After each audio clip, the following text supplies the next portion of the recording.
They thought they were meeting someone for a private encounter, nothing more. Instead, for men in Ohio would never make it home.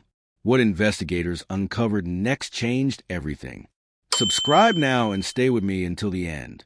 In the heart of Columbus, Ohio, a case that once puzzled and alarmed investigators has taken a dramatic turn. On December 19, 2025, a 36-year-old local woman named Rebecca Alborn stood in court and entered a plea that shocked many. She admitted actions that led to the deaths of 4 men she had encountered under the promise of intimacy. Alborn's pattern was unusual and disturbing. Investigators found that she arranged meetings with men, often in northeast parts of Columbus, under the pretense of consensual encounters. Once together, she would introduce powerful drugs into the situation, resulting in the men suffering fatal overdoses. Between January and June of 2023, law enforcement tied 4 distinct overdose deaths to these meetings. The victims were identified as Joseph Crumpler, 30, Robert Snoke, 54, Wayne Akin, 64, and Guy Renda Jr., 42.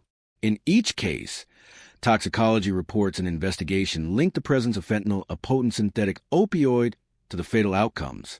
But this pattern didn't begin there. Months earlier, in December 2022, a 5th man survived a similar encounter and later helped authorities piece together what had been happening. It was the survivor's testimony that eventually gave investigators a breakthrough they needed to connect the dots between these incidents. This was not simply a string of accidental deaths. According to prosecutors, Alborn's actions were deliberate, combining drug administration with the intent to steal from her victims after their incapacitation. Because of this pattern of repeated fatal encounters over time, state officials refer to her as a serial killer during the proceedings. In court, Alborn faced 4 counts of murder and 1 count of felonious assault as part of a plea agreement.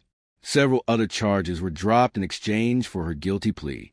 Her sentencing hearing is scheduled for February 20th, 2026, where she faces a potential prison term that could stretch from 69 years to life behind bars. Ohio Attorney General Dave Yost described the case as one of the most complex investigations his office had seen, praising the work of local and state law enforcement in building a case that left little room for doubt. For the families of those lost, this plea marks the beginning of a long process toward understanding and closure.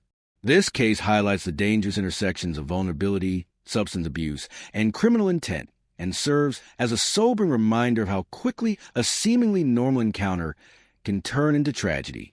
If you found this story compelling and want more deep dives into cases like this, make sure to subscribe and turn on notifications for my channel.